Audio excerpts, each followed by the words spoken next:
got to get back into track mode. Yeah, I'm in sleep mode. I kind of want to, just address a little bit of the things about the series over here. We've heard so many great things about BSB, and a lot of it's really true. I mean, the number of spectators, and they all kept telling us, look, wait till you get to Brands, wait till you get to Brands, and it was phenomenal. It was unbelievably phenomenal. It felt to me like we were at a GP. I said that about Silverstone, but Brands is just amazing. The amount of people there, the live TV, the knowledgeable fans, the thousands, whatever it was, 60,000 knowledgeable fans that knew that Keonari crashed the day before, that knew all the ins and outs, where they were still talking about Jake, from Silverstone. And the disappointing side of that is, there's just not a lot of that support coming back to the teams. The riders here are barely making a living. I mean, they're doing it because they love to do it, and the BSB it's not always, the whole saying, grass isn't always greener on the other side of the fence. There's a lot to be said about the racing that we have in the US. Is the competition over here stiff? Holy smokes. The fast guys here are fast, there's just 25 of them. They're as fast as the guys in the US. Jake showed that. Come over here and on their tracks, on something he hasn't seen before, he can put himself right up in the front. Tomas put himself right in the middle, and there's just a whole bunch of them. There's a lot more over here. It's really exciting to see the amount of support they get, the amount of TV coverage they get. It's a little bit disheartening to see that a lot of that support doesn't come back into the riders. As an ex-rider, an old guy, part of our program with the RoadRace Factory is we want to see our guys have a great place to go that they can make a living and, and get some kind of recourse or payment for their services or for going out there and doing that. Yeah, you got to, at the end of the day, you got to do it because you love it.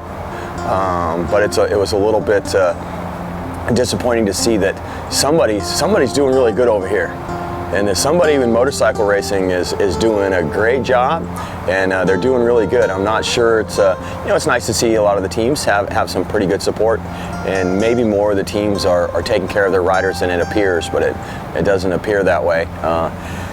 Does it give us an opportunity to come over here next year? There's some, luckily, we did well, and people saw how professional the RoadRace Factory was, and definitely opened some doors. Not sure if that's really what we want to, spending a month over here already has been about as much as, as I would want to do in one shot for sure. This has been a great trip. I wouldn't trade it for anything in the world. We learned a ton. We had a great time. We learned a ton. We got out of our comfort zone, and threw everybody into right in the middle of it. And we did good. We did really good. How do you feel about the only way to really ensure, maybe not the only way, but to ensure that an American rider succeeds overseas is to bring his team, not just his crew. I mean, like for this example of, Well, I guess probably one of the unfortunate things that exists in the BSB paddock, that I'm sure exists everywhere. There are teams there just for the sole purpose of promoting their brand in any way, shape, or form. It has nothing to do with the rider, has nothing to do with the finishes. I don't care where they finish, they just want to be on the grid. They're just there because it is a great, awesome spectacle. Man, I wish we had that problem. I wish we had that problem in the USA, because I think there'd be a whole lot more teams over there. Obviously with our guys, there'd be a lot more teams with concerned about how your rider's doing and how your rider's finishing. And that's going to be a hard part from anybody wanting to come over and race in this series, is finding the right people. It always is, isn't it, in any business? Finding the right people that you can have that fit in. I'd be a little bit hesitant to send anybody that I knew or any of our riders over here to just because they got offered a decent ride. I think it would be very difficult in this environment for anybody to be successful unless you found the right team. Do you think having an American crew come with an American rider? I mean, because the fact that we didn't just send a couple guys, we brought the team. Yeah. As the support system. Yeah. Do you think that's a difference? I don't know if I think again it goes back to finding the right fit for, and sometimes just because somebody opens the door and says, hey, yeah, we want you, that doesn't mean it's the right fit, and it could be there's a couple guys that are over here now that took some steps backwards, pretty much wasted a year because it wasn't the right fit for them, cost them some money, and it wasn't the right fit. So I think you got to bring at least a core support staff. I don't know that you have to bring the entire team, but you got to bring at least a base support staff, because it's a different country. It's a whole different mentality. It's a whole different way of living.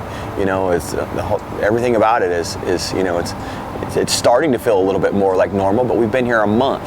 We've done 2 races. We've been here a month. It's almost starting to feel a little bit normal. But to start with, I think it would be a pretty big. You got to be here a while. You got to have a commitment to be here for at least a season, probably 2, and figure the first one's going to be a wash. If you have anything about next year, I know we don't really have any kind of set plans or anything like that, but maybe some kind of politically correct teaser, if you will. Yeah. Because I know we've got a lot of options. Yeah. We just don't know which one we're going to take, which one they want to do, and which one we're going to take. It didn't answer as many questions as I hope it would for us for 2015. I was hoping we'd get more answers over here about a good place for the RoadRace Factory to go. It just left the door even wider open. And so who knows where we'll end up next year. It's really, really hard to say. The great thing about that is we've got options. A lot of teams don't have that ability, the options of going anywhere, and we've got that option of going about anywhere that's best for us and for our riders, which is a good thing.